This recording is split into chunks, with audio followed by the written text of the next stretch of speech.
All right, guys, just your average Joe here, and I'm going to be going over episode 4 or part 4, however you want to say it, of the new Obi-Wan series on Disney Plus, and some other things just after this.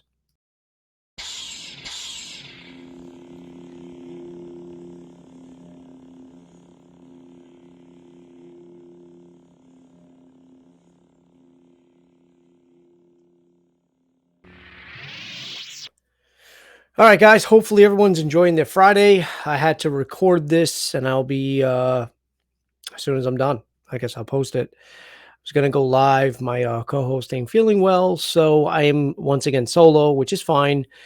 Going to keep it short, going to keep it sweet. And once this premieres, if you guys want to, hop in the live chat, talk, discuss, or just leave a comment, please feel free to do so.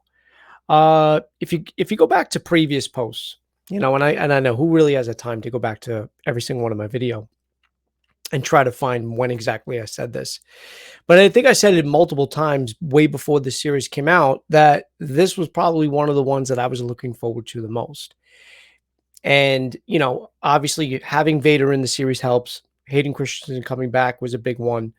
Ewan McGregor coming back to once again play Obi-Wan Kenobi was also a good one, but, or, a reason why I was anticipating it, but it was also because of the timeline. And I kept saying that it's the timeline, it's the timeline.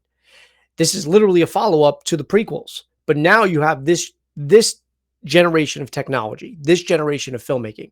We're not going to have like an animated movie like George Lucas made, 20 years ago with the prequel trilogy.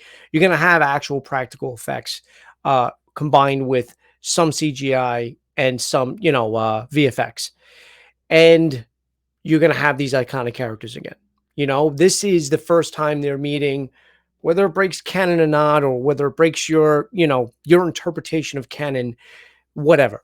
I was a little bummed because I also thought that they went that huge length of time in between when he becomes Vader and A New Hope. But honestly, from what I said, I think I said this last week, whatever. I said, if it's done right and we're getting kick-ass scenes and we're getting really cool shit, I could care less if they're bending canon because they're not killing canon. It's not like, they're rewriting history. It's up for interpretation, exactly what Vader and Obi-Wan were saying in A New Hope. But either way, that was what I was saying. I was anticipating this show because of the timeline. We were getting a time where we don't know about, other than comics and books and whatever. But this is a timeline that in which obviously Vader is still alive. The Empire is in full force. Just after, as I said, Order 66. You got the Inquisitors now. This is a group of people, group of characters I really know very little about. I know them somewhat from Jedi Fallen Order, the video game, and maybe some of the animated stuff, but I really don't. I really haven't watched much of that anyway. But so it was, these are characters I really weren't familiar with. But look, this is a group of characters. Some have Force abilities, some former Jedis that are hunting Jedi. I mean, that's a pretty cool fucking concept. Okay. And then this show started and, they dropped the first 2 episodes in, on that Friday, the 27th. And the first one was good. I'm not going to lie. The second one, it didn't start out well, but the end of that that cliffhanger of seeing Anakin, or I'm sorry, Vader in that Bactic tank, just in the Bacta, and that's how it ends, and just sets you up for part 3, which part 3 was amazing. Easily, I mean, hands down. I mean, it's not even close. The better episode of the 4. And now, after that high, because you're like, okay, first episode was good, pretty good intro. Second episode started out whatever, had some, questionable stuff, but finished strong. Part 3, very, very, I mean, a minute amount of issues or anything like that. And then you have part 4 that just literally just went, it's like it peaked and then just fell right off a cliff. And I don't get it. I really don't understand. Deborah Chow did some amazing work on The Mandalorian. And in fact, one of her episodes in season 1, fuck, forgot what it was called. Not The Gift. What I can't remember the episode, but it doesn't matter because I know everyone knows what I'm talking about. But she directed one of my favorite episodes in season 1. Quite frankly, I think I even liked it better than Taika's finale. I have to rewatch it. I mean, I did just rewatch it recently, and I said to myself, I love that episode. And when I found out Deborah Chow was going to be the director of the whole entire series, I was like, okay, yeah, thank you, because of how good she did in The Mandalorian. So, you know, and after Boba Fett and whatever Robert Rodriguez did in his direction, you know, I don't know if he wrote it, but I honestly I don't know what it is, especially in this series in Obi-Wan. I guess let's stick to Obi-Wan now. I'm not going to talk about Boba Fett, but I think you know what I'm talking about. I don't know if it's the writing or the directing. I hate to blame the directing because I really do love Deborah Chow, but I mean, there's got to be some things from her knowledge of Star Wars. If something was written one way, she could have been like, nah, I don't think we should do it that way. You know, I was told from one of the streams I was watching the other day over at Geek Vibe Nation, sorry, GVN, when they were doing their Galactic review. I was in the live chat and we were talking, and they had said apparently the writer had came out and said that, you know, they never read any of the books, or I don't think they've watched any of the episode. I mean, if that's the case, I'm paraphrasing here. I don't know what it was, if whether it was the books or they just didn't watch any of the prequels. And if that's the case, like, why is Lucasfilm, Disney, whoever's in charge of hiring these writers, why are they getting writers that aren't going to respect the lore or the characters and their development that's already put in place? This isn't a new character. All right. Mandalorian had literally a blank canvas. They could have done anything. Okay. But that could have went either way. That could have been a hit, which it is, or it could have been a miss because people couldn't maybe not relate to it. This is a character we don't really know about. Oh, I'm not really interested. Oh, whatever. I mean, obviously it helps that they got Grogu and baby Yoda, however you want to say it. But that definitely helped. But we also love the character because it was written well. The character of Din Djarin was written well. So yes, you can argue that Grogu is the steam sealer in the show. I love the presence of Din Djarin. I love the presence of Mandalorian. So much so I loved his cameo, if you want to call it, because he had a full episode in Boba Fett. So the writing there worked. And also, like I said, you had a new character. So you had literally free range to do anything you wanted. But now I feel like in this situation, how can you fuck up? Because you have the movies, you have the animated series, you have the books, you have the canon that's already put in place. Something that I don't understand how the sequel trilogy fucked up, but you can argue, well, that's in a time that we really weren't that it isn't known. And, you know, they tried to do their version of what came after, you know, the original trilogy. But in this case, you have Obi-Wan, you have Vader. This is an Obi-Wan series. Why am I seeing other people more than the main fucking character? Why do you keep pushing Reva in our faces? What do you like? If the character was well liked, or if the character actually had development, like we actually knew what the fuck was going on with her character, then it would be like, all right, you know, I'm not going to argue or complain rather when she's on the screen. But there's no tense moments anymore. I mean, she was literally interrogating a 10-year-old almost the whole episode. And again, I have nothing against Leia. It was a pleasant surprise that they went that route because we all thought it was going to be him based in Tatooine, looking over Luke. We're going to get maybe some scenes with Luke, some interaction with Luke, and then all of a sudden, bam, you got Leia, and she's been in every episode so far, which I think needs to stop as well. Because how long is he going to be with her? And everybody's saying, well, you know, he could mind wipe her if he wants to, or maybe that's how they're gonna retcon it. She's gonna get mind wiped. How? She seems to be very strong minded. Does that even work on strong minded people? So again, I don't know what's going to go on with Leia's character, but let's talk about the other characters that we have. You have Reva. I didn't think she was that bad in episode 3. So I said, okay, you know what? Let's wait the next 3 episodes. Let's see what fleshes out. Let's see what they're going to do with her character. They're obviously building something up, but they're just taking too long to progress. I'm not saying let's get the fucking the turn or the peak or the arc right now, but it's literally there is no arc. There's no climb. It's just been here. And you're pushing it, you're pushing it, you're pushing it. But you got 2 episodes now. Now that you've been focusing on everything but what the story you should be focusing on, and that is more of the pain, more of the anguish of what Anakin and Vader has gone through. You know, Obi-Wan just getting that thrown in his face after 10 years, thinking that your friend and your brother is dead. Someone that you killed, you were responsible for killing, and somebody that you were responsible for taking care of.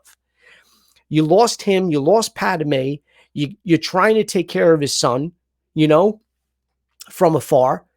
And all of a sudden, that's thrown in your face. And I just feel like they're not spending enough time on those plot points. It's Reva, the other Inquisitors, which I fucking hate. They really are starting to get on my nerves. They really are.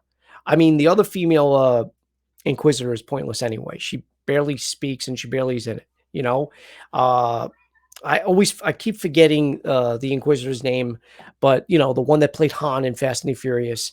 Not only does his voice acting annoy the shit out of me, but he's another one. It's just like, all right, I get it. You guys don't like each other, but it's every fucking episode. Speaking of every episode, how many times is Leia going to get kidnapped? How many times is she going to get abducted? So they just keep. It's like they keep recycling. Like first episode, Leia gets abducted. Second episode, she gets freed. Third episode, she gets abducted. Fourth episode, she gets rescued. It's like, what is she going to get abducted next episode? And then the 6th episode, she's going to get rescued again? Let's talk about Tala now. Tala is a character that was introduced. Originally you thought she was part of the Empire, which she was a spy, which she originally was an Imperial officer, but she turned because she was fooled into thinking that they were meant or they stood for something else. So she's been in the cause of trying to help sneak out Jedi.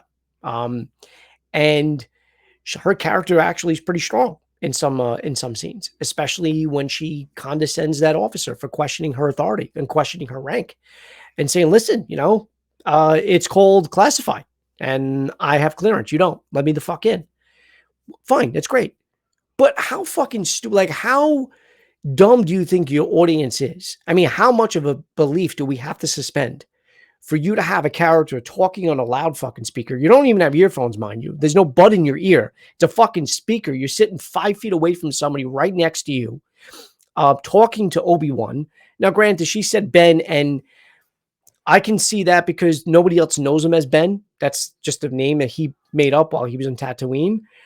So her saying Ben is not going to alert anybody that, oh, wait, I think that's Obi-Wan. There's no one's going to get that correlation. However, they were speaking very loud. And again, that is a speakerphone or it's a microphone with a speaker. How does no one else hear what he's saying? And then she chokes out some other officer that's like, hey, can I talk to you over here? She's like, yeah, sure. Crack. And then like the body's just laying there. Like nobody's going to fucking find you. Like did a horrible job. And anybody who's ever played the game Hitman, that you got to hide a fucking body pretty well because they're going to find it. They're going to find that fucking body. And then the escape was absolutely ridiculous. She slaps a stormtrooper upside the head. That kind of phases him. Then the other one, she kind of like pulls his helmet from underneath the collar, and that kind of gets him out of commission. And then she steals a gun and shoots them both. Like what is going on? It was like an episode of Three Stooges. Like, yoink, I'm surprised she didn't try to poke them in the eye. And then of course, Obi-Wan sneaking Leia out in a trench coat. It's like, what are they doing? I get kids are watching this too. And no one is saying that I need an R-rated show. You've already shown us hands getting chopped off, necks getting fucking snapped by Vader. Do you really have to go that goofy? I mean, it just wasn't needed. And then like another awesome scene with Vader, and instead of killing her, which he normally would have, she mumbles something, and I still have yet, and this is on me, obviously, because the episode came out 2 days ago. I still never went back to watch it with subtitles, but I don't know what she says for her She says something for him to initially let go of the grip. And then that's when she tells him, I'm tracking them. Great.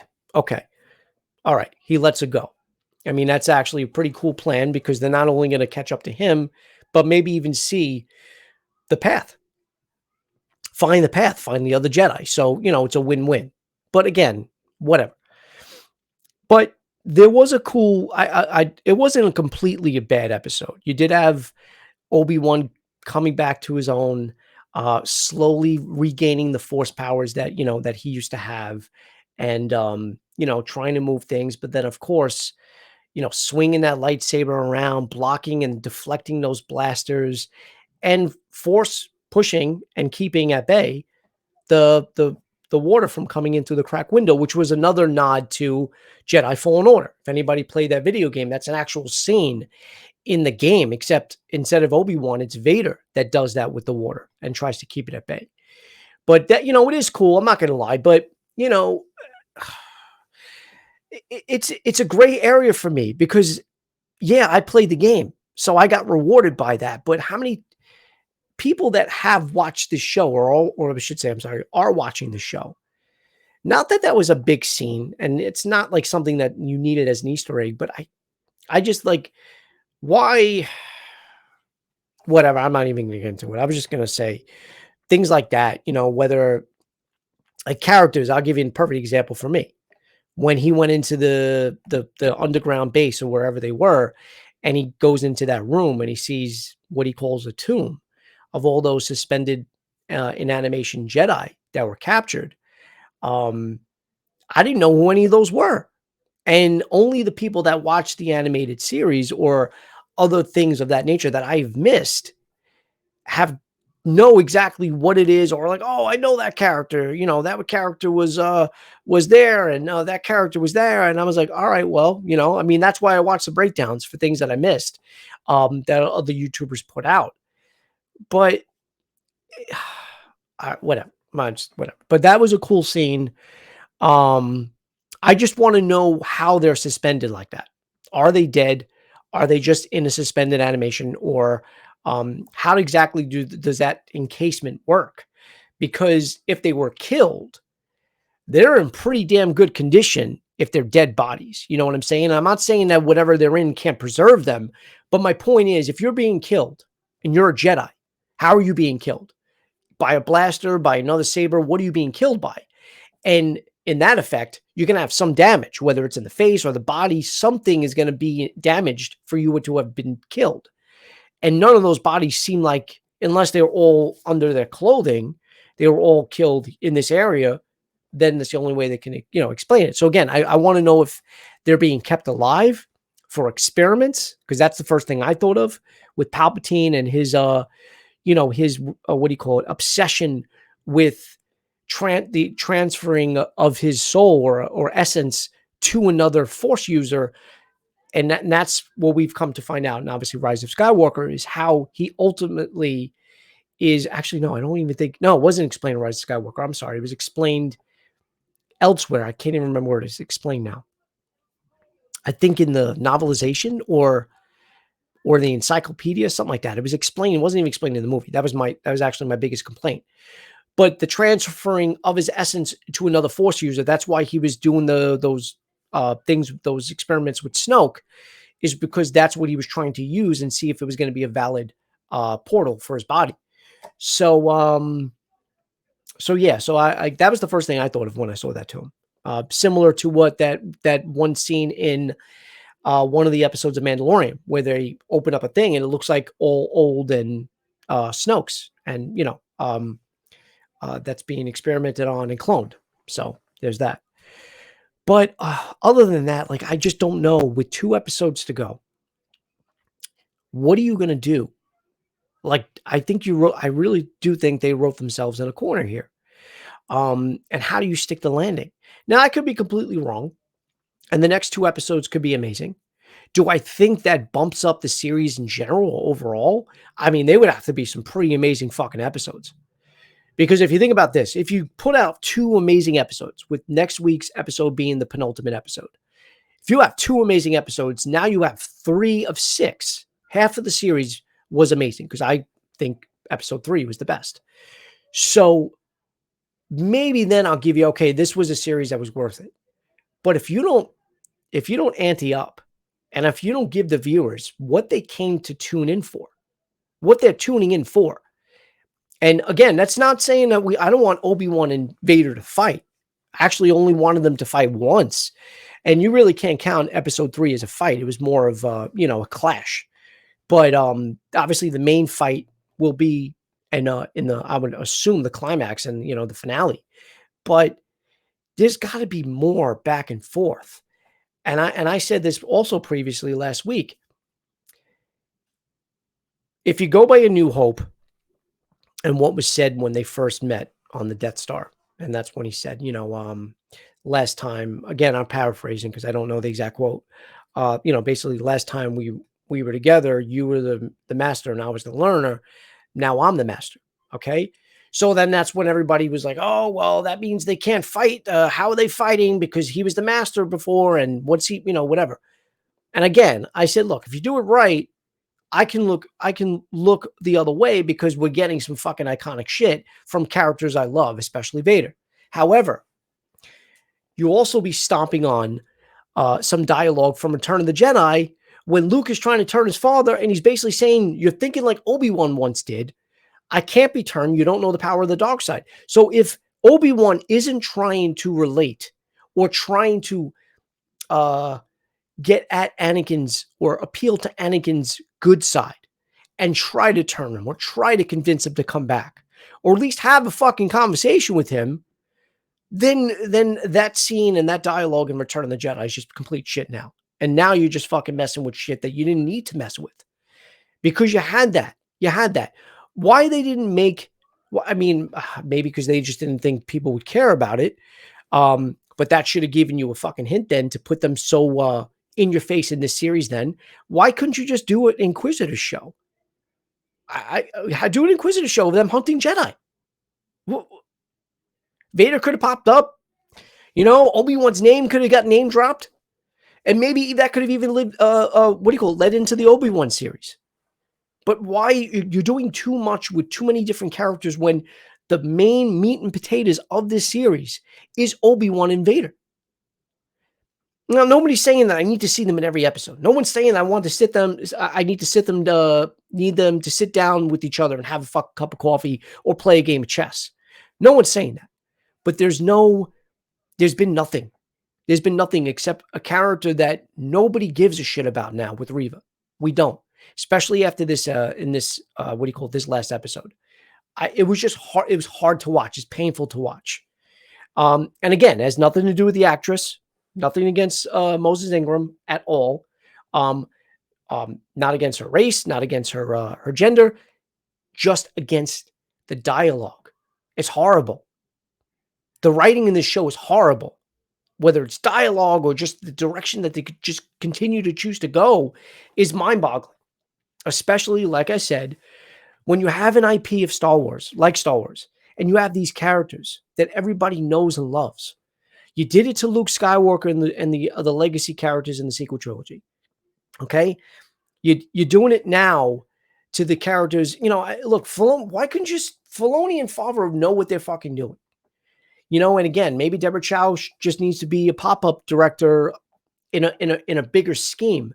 But as far as the choices that were made or allowed in this series so far, has just been way off. Way off. And I just feel like the blueprint's there. The blueprint is there.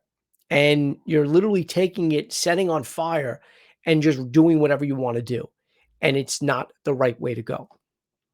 And that was, again, I hate to bring it up, but that was my biggest gripe with Boba Fett.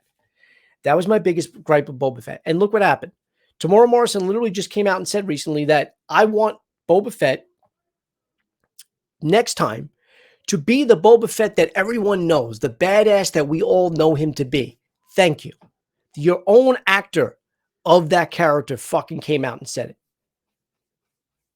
I want him to be a badass because that's what we were expecting in that show, and we got something completely fucking different. So, same thing with our Luke Skywalker, that we were all expecting great things for. after Force Awakens, and he got shit on in The Last Jedi. So there's that. But anyway, guys, yeah, let me know what you thought of this episode of the comments. I can't imagine anybody really liking it. I'm not saying you couldn't like it, because I liked it. I enjoyed it. But it was a step down from last week's episode. And it does make you worry and wonder what is next, because these next 2 episodes, I mean, there have to be something pretty fucking special. Something really fucking special, you know? Unless, it was another thing that they said on GVN, unless they're gonna announce a season 2 or a Vader series, which I'm really hoping they do. I think a Vader series would be amazing. I'm not done with that character, because there's other things that we don't know. We're only getting a taste, and that's the other thing that bothers me. And I haven't even read the comics. I just know from the stories that I've heard about the comics what exactly we have not seen yet from this character. And I thought we got a glimpse of it so far in episode 3. But he can be even that more sinister and that more powerful, and that's the other thing that I wanted to say before I end the stream. This show is doing what I'm not. They're not the only ones guilty of it. Marvel does it. A lot of shows do it when they deal with villains or even superheroes. Powers are dumbing down scene to scene. Like, you have one power in a scene, and then the very next scene, it's not there, just to appease a plot point. Vader in episode 3, right? In part 3, rather, not Revenge of the Sith. But in this last week's episode, he had the power to blow the fire out, right? When he pushed Obi-Wan out of it. Then you get another engulfed flame, and he just stands there and watches Obi-Wan get pulled away, instead of just using the same power he used 30 seconds prior. Reva has the power to fucking read people's minds. Okay? She questioned and interrogated Tala for like 5 minutes. You're lying. I think you're like, and that's her thing with every fucking person. Like, she'll just meet them like, hey, Reva, I just got you a regular coffee. I don't think there's 2 sugars in there. In fact, I don't think you put milk. And like, and that's just, and then she goes from there, and she just, takes off from there, and she just, escalates and whatever. But in this case with Tala, rather than pulling it from her, well, you could have easily known if she was lying instead of thinking she's lying or accusing her of being a spy. And I'm not saying Tala couldn't outwit her, but you tease this character to be this strong in almost every other episode in other scenes that were like that. And yet, where was it there? She didn't even try to. At least she tried to do it with Leia. And you can argue, well, Leia is strong-minded. And I'll give you that. But at the same time, why didn't she use it with Tala? And there was another thing. There was another scene where it was just another example of, all right, well, you have this power in every other scene, but you could have used it here and whatever. But again, guys, I do look forward to part 5. If it goes in the tradition of what they've been doing so far, I don't know if anybody else has picked this up, but each episode, or each part, I should say. So part 1 had some feel of Phantom Menace. Had shades of Phantom Menace or a nod to Phantom Menace, as did part 2, as did part 3, as did part 4. When I say that, each of them had a nod to the parts of the movies that they were playing. So part 2, Attack of the Clones, had some nods there. And, part 3, Revenge of the Sith nods. Part 4, definitely a New Hope nods. So let's see if part 5 has any Empire Strikes Back nods. So, and if that's the case, especially Empire Strikes Back being my favorite Star Wars movie of all time, this better be good. Because like I said, you have 2 episodes left. You got to start cleaning it up. And that's that. All right, guys, stay tuned. Next week, I don't know what day. Hopefully, I'll have my co-host back. And hopefully, we'll go live so we can talk about part 5. I did, so far, for now, I might change my mind. Let me watch episode 2 first, and then maybe I'll say, okay, you know what? I do like it enough to review it. After seeing Ms. Marvel, the first episode, I don't know if I'm that interested in it to review it. I'm going to watch all 6 episodes because I'm a Marvel fan, but I don't know if it's something. I did use the word demographic, because I mean, guys, I'm an older guy. I mean, I do like most shit, but this might have been a little too cutesy and kiddie for me. Um, but Leia, let me see how episode 2 is. If I start to like it, I mean, look, and even Kitty said, well, we did do a review for the Mighty Ducks series on Disney Plus, which she's right, but I also watched Mighty Ducks when I was younger. And Gordon Bombay was in this, so there were some sprinkles of the legacy and nostalgia from the original movies. This one is just very, I don't know. So let me watch the next episode. Let me see if I want to do a review. And also, guys, another thing I do want to put out soon. I don't know if it's going to be something I'm going to record myself or I'm hoping to do a stream with other people that have seen it. But I did finally get to see Top Gun 2, and I want to talk about it. Guys, if you haven't seen Top Gun 2, especially if you've seen the original, I don't think you need to have seen the original to see it, but it helps. And if you're in my age range and if you've seen the original when it first came out, I mean, this is just, God, so fucking good. So good. But all right, guys, anyway, I'm going to be dropping this in a little bit, maybe 6 p.m. Eastern. Right now it's 5 Eastern. So maybe I'll set it for 6. Hopefully you guys enjoy it. 31 minutes, man. I talked a little more than I thought I was going to. All right, guys, enjoy your weekend, and I will see everybody really soon. Just Your Average Joe signing out. Goodbye.